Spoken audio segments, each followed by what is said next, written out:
You ask Tiger to solve. This deals with linear equations with one unknown. The final result is x equals 36. Let's solve it step by step. Group all constants on the right side of the equation.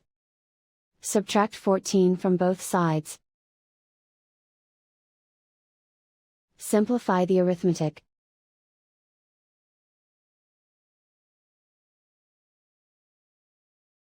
Isolate the x. Multiply both sides by 3. Group like terms. Multiply the coefficients. Simplify the fraction. Simplify the arithmetic. And so the final result is x equals 36.